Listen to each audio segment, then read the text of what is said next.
Well, if you are in midlife and if you are married, listen up. You need this resource. I've got a new free guide, and it's called He Doesn't Get It Yet: How to Help Him See What You're Carrying Without Starting Another Fight. This free guide is going to help you identify what's really weighing on you, the invisible and the visible. It's going to help you understand why he hasn't noticed and why that's not entirely his fault. It's going to help you find language that helps him see what he's been missing. And it's going to help you start a conversation that might actually lead to real change. Because if your marriage feels like it's on life support, I want you to know that most husbands, they actually do want to show up for their wives. They just don't know how. They're still operating from the old playbook, and no one has even told them it's outdated. You can grab this free guide at Midlife Marriage's free guide, or check the show notes on this episode. Well, he says he's trying, and he really does try. He tells the kids to respect their mom. He handles the family finances without you having to ask. He fixes things around the house before they become emergencies. He keeps doing what he's always done, mostly consistently, mostly reliably.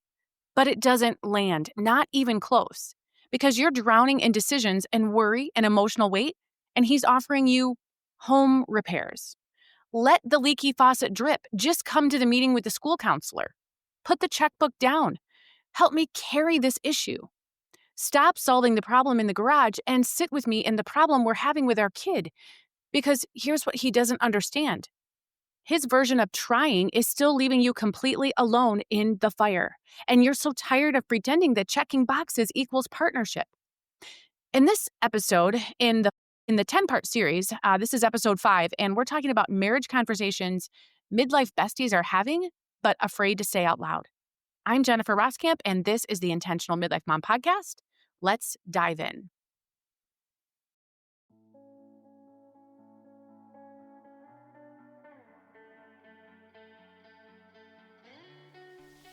Well, hey there, my name is Jennifer Roskamp, and I am a certified life coach and homeschool mom of 9 who is passionate about helping women just like you embrace the here and now while also being focused on creating the life you actually want. As a midlife mom in her 40s, about to be a mom in my 50s, I've realized that it's so easy to lose yourself in caring for your family, your home, and all the things. Until one day you realize you're not even sure who you are anymore or what you even want in life. So on this podcast, we're going to work on managing yourself well so that you can manage all of the other things and people well too. So let's dive into what it means to manage your home, your time, your family, and yourself well. This is the Intentional Midlife Mom Podcast.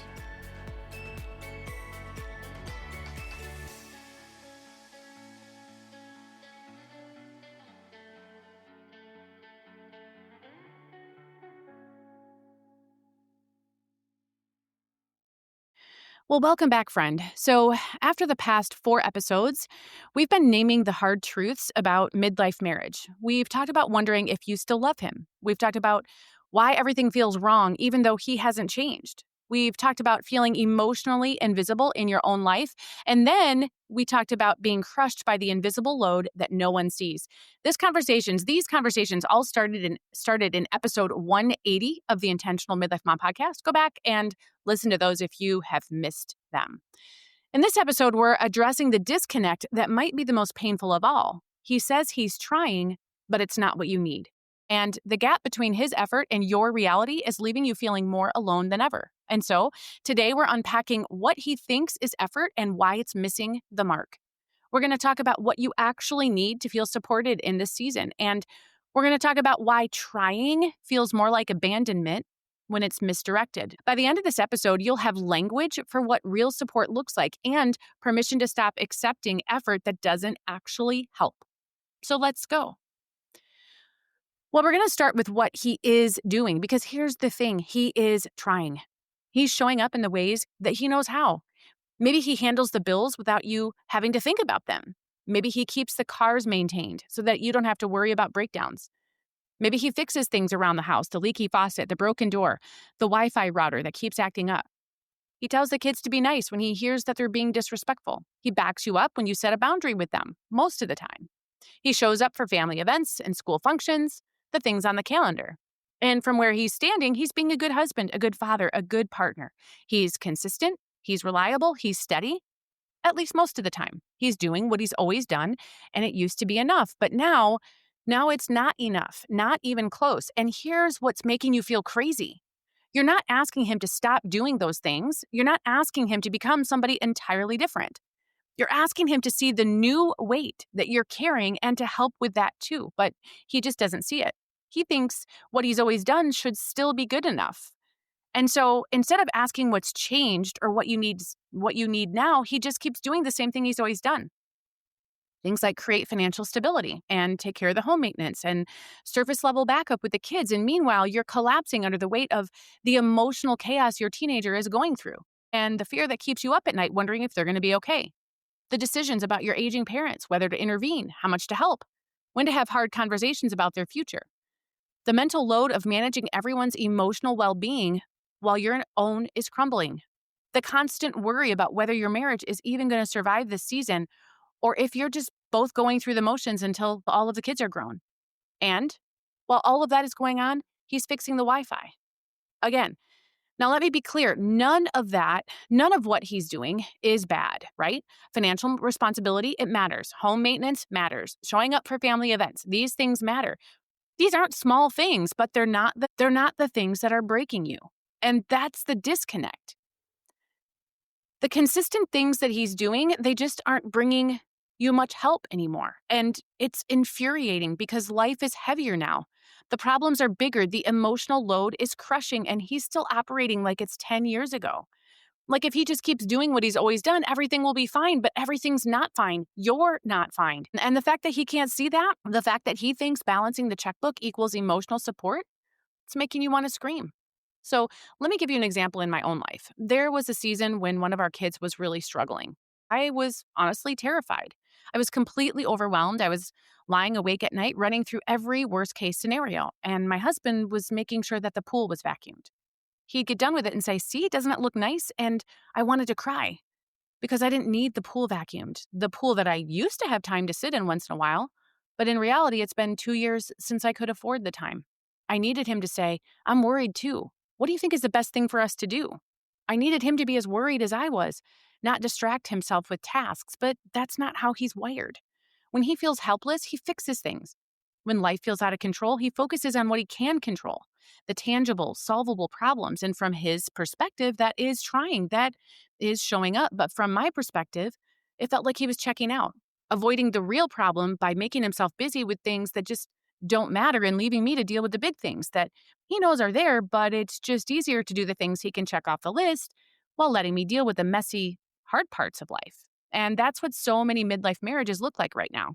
He's doing what he's always done, but she's carrying the weight of what changed. And the gap between his effort and her reality is leaving her feeling completely alone.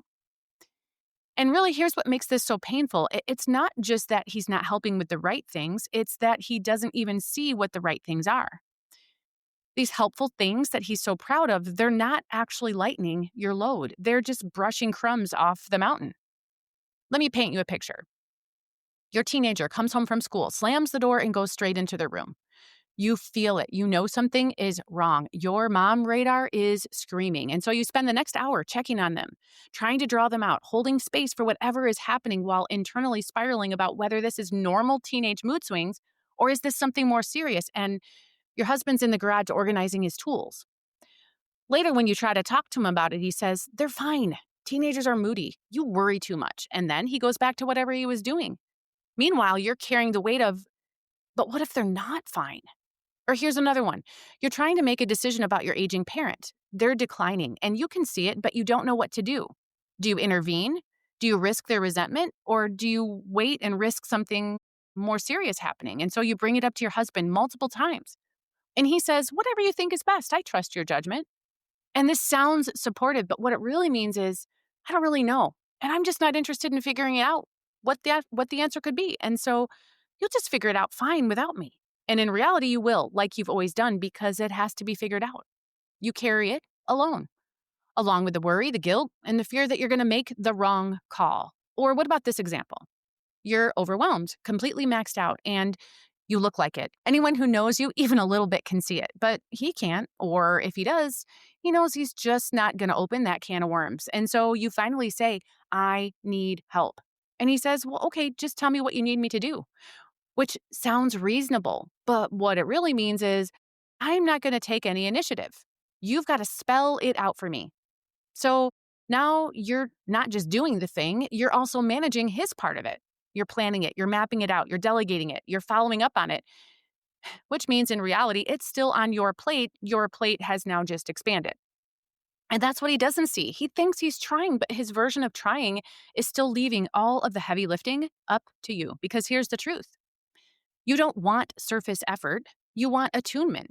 You want him to notice what you're carrying before you have to spell it out. You want him to be as worried about your kid as you are without you having to convince him it's serious. You want him to take the emotional weight off your plate, not just the tasks. You want him to say, I see you're overwhelmed. What would actually help you feel better right now? Not just tell me what to do. You want him to say, I'm paying attention. I don't know what's going on, but I can see that something is, so what is it? That's the shift that has to happen. It's not about him doing more tasks.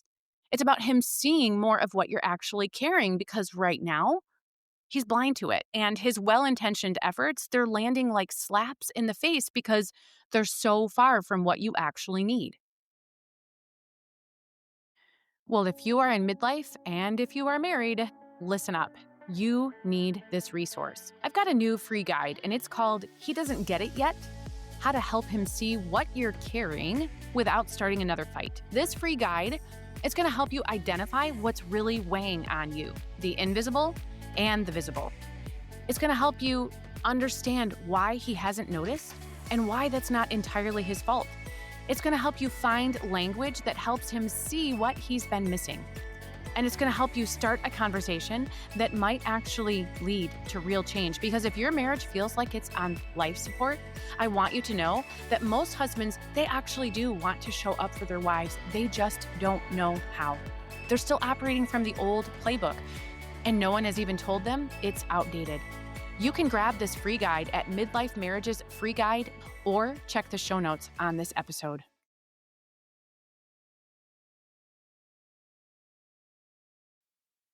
Let me tell you what the real gut punch is. He gets to wait until he's ready. He gets to try on his own timeline, in his own way, at his own pace. And meanwhile, you don't get that luxury. You're burning alive in emotional labor, and you can't wait until you feel ready to show up for it. You don't get to say, I'll worry about our kid when I have more capacity. You don't get to say, I'll manage the household when I'm feeling less stressed. You don't get to opt out on the invisible load until you're in a better headspace. You just do it every day, all the time, whether you're ready or not. And meanwhile, he's sitting on the couch watching the game, or scrolling his phone, or working late again because work is really busy right now and you want to scream. You think I'm not busy? You think I wouldn't love to check out for a few hours? But here's the thing. He doesn't see it as checking out. He sees it as recharging. He genuinely believes that he needs downtime after a long day. And you know what? He likely does. But so do you. The difference is you don't get any. Because while he's recharging, you're making dinner, managing homework battles, soothing your anxious kid, planning tomorrow, worrying about next week, carrying the emotional weight of everyone in the house. And when you finally sit down at 10 p.m. completely depleted, he looks at you and says, you should relax. You're just too stressed. And you want to throw something. Because the reason you're stressed is that you're doing everything. And he doesn't see that. He just sees you stressed and thinks the solution is for you just to calm down. Not for him to step up and actually help carry the weight. And here's what he needs to understand. You know what? She's functioning on half the sleep, twice the stress, and all the pressure. She doesn't get to wait until she's ready. She doesn't get downtime. She doesn't get to recharge. So why does he? Why does he get to decide when and how he shows up? Why does his effort get to be conditional, based on his capacity, his mood, or his readiness? While hers, it's just expected. That's the double standard that's breaking her. Not that he's not trying, but that his version of trying, it still leaves her alone in the fire. So let's talk about what trying actually looks like and what it doesn't, because here's the hard truth. Trying doesn't mean anything if it's not connected to what actually matters. So let me give you some examples of what not trying is, even though it could look like it is. Telling her she's making too big of a deal out of something. It's not effort, it's dismissal. When she's worried about your kid and you say something like, "You're overreacting, they're fine," that's not support. That's minimizing her concern so that you don't have to engage with it. Or this one, problem solving her emotions instead of listening. It's not effort, it's avoidance. When she's upset and you immediately jump to, "Well, here's what you should do," that's not helping. That's trying to make your discomfort go away by fixing her. She doesn't need solutions, she needs to be heard. What about this? Doing chores while avoiding hard conversations, that's not effort either. It's actually control. When she tries to talk about something serious and you say, "Can we talk about this later? I need to finish this first," and then later never comes, that's not trying. That's dodging. You're staying busy so that you don't have to engage with what's uncomfortable. And then backing her up with the kids in the moment, but undermining her later, it's not effort, that's sabotage. When you tell the kids, "Listen to your mother," but then later when she's not around, you say, "You know what, mom's just stressed. Just don't worry about it." That's not support, that's teaching them not to take her seriously. And then there's agreeing to help and then not following through. That's not effort either. That's abandonment. When you say, "Yeah, I'll take care of that," and then she has to remind you again and again until she finally just does it herself because it's easier than managing you. Hello, that's not trying. That's creating more work for her. So, what does trying actually look like? Real trying looks like noticing. Noticing when she's quiet, when she's withdrawn, when she's snapping at everyone, and instead of pulling back or getting defensive, getting curious about it. What's going on? What are you dealing with? Real trying, it looks like asking. Not waiting for her to spell it out, not making her manage you, but proactively asking, "What would actually help you right now?" And then doing it without resistance, without size, without making it about you.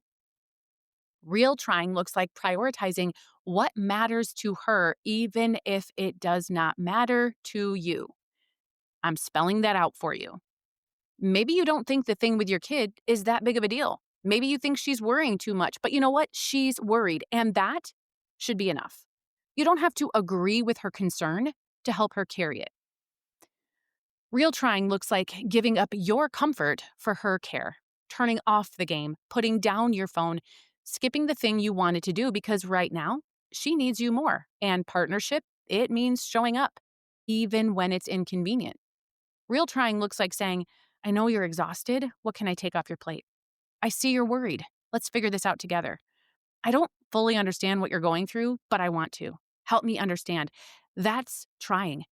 And for the love of all things holy, if you say you're going to do something, just do it already. Don't think about checking boxes, don't think about completing tasks, and don't defend yourself. Being emotionally available enough to see what's actually breaking her and choosing to help her carry it. That's what showing up is. And here's what I need you to hear. She's not asking for magic, she's asking for partnership. She doesn't need you to have all the answers. She doesn't need you to fix everything. She doesn't need you to suddenly become a different person. She just needs you to be present, to see her, to hear her, to carry the weight with her. To stop treating her pain like it's a problem to be solved and start treating it like something to be lived in and managed through. To stop offering her tasks when what she needs is connection. To stop defending your effort when what she needs is attunement, because here's the truth. Trying only counts if it actually helps carry the weight. And right now, your version of trying, it's just not doing that. Not because you're a bad person and not because you don't care, but because you're still operating from an outdated playbook. You think partnership means completing tasks, when what she actually needs is emotional presence. So here's what trying looks like. It's choosing her over your comfort. When she needs to talk and you want to relax, guess what? You talk. When she's drowning and you're tired, you step in anyway. When she's falling apart and you don't know what to do, you just sit with her in it. It's noticing what she's carrying and asking how to help, not waiting for her to break down, not making her spell it out, but paying attention, getting curious, and leaning in. You know what? It's also being willing to be wrong, to hear her say, "That's not what I need." And instead of getting defensive, say, "Okay, help me understand what you do need." It's showing up even when it's uncomfortable, even when you don't know what to say, even when you're tired. I promise she's just as tired, maybe more. Even when you can't fix it, even when all you can do is be there, because sometimes being there is actually enough. But you have to actually be there, not physically present, but emotionally checked out, not doing tasks while avoiding the real conversation, fully present, fully engaged, fully with her. That's what she's asking for. And that's the only kind of trying that actually counts. Here's what I know for sure. Trying only counts if it actually helps carry the weight and what you're doing isn't landing. If she's still drowning while you're trying, well then it's time to do something different. It's it's not about doing something and trying harder. It's not about doing more, it's about doing something different, because the tasks that you're completing, they're not the load that she's carrying. The effort you're giving, it's not landing where she needs it. And the gap between what you think you're doing and what she actually needs is leaving her feeling more alone than ever. And so here's what needs to happen. Ask her. Don't assume you know what she needs. Don't wait for her to break down and spell it out. Ask, what are you dealing with right now that I am not seeing? And then listen. Don't defend. Don't explain. Don't problem solve. Just listen. And then ask, what would actually help you feel better right now? And then do it, even if it's uncomfortable, even if it's not what you would choose, or even more, what you feel like doing. If you don't feel like doing it, do it anyway. She does it all day long. Do it even if it doesn't make sense to you. Do it anyway, because that's partnership. Not doing what's easy, not doing what feels comfortable, not waiting until you feel ready. Partnership is doing what she actually needs when she needs it, which is rarely going to align with your ideal timeline, because that's life. Well, if you are in midlife and you are married and you find yourself asking the question, do I even want to be married anymore? Know that I've got an amazing resource for you. I've actually got two of them. I've created the Midlife Map for women and the Midlife Map for men. The Midlife Map for women is going to help you understand what's actually happening with you. We're talking about all of the physical, emotional, and all the changes that we women go through. And then there's the map for him. It's going to help you, it's going to give you the words to share with your husband about what is actually going on with you in a way that he can understand. It's going to help him know why mowing the lawn, it just isn't what you need anymore.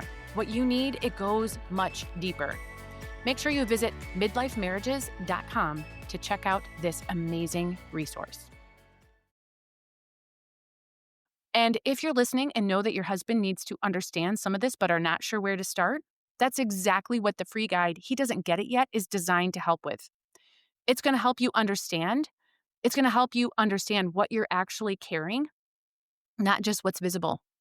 And for the husbands here, it's going to help you see why your current efforts aren't landing. And for the wives here, it's going to help you find language to start a different kind of conversation. And for both of you, it's going to help you bridge the gap between what you think is happening and what is actually happening. You can grab it at midlifemarriagesfreeguide.com. And friend, if this episode resonated, if you found yourself thinking, yes, this is exactly what I've been trying to say, send it to someone else. Leave a review. Let's get this out and let's start having these conversations that, you know what, behind closed doors, we're having them. Let's get them out there. Let's bring them out into the open so that we can finally move forward. And friend, give yourself permission to name what you actually need, not what's easy to ask for, not what you think he can handle, what you actually need. Because it's time that you get the support that actually supports you. And it's time to stop settling for effort that is missing the mark. You both deserve better.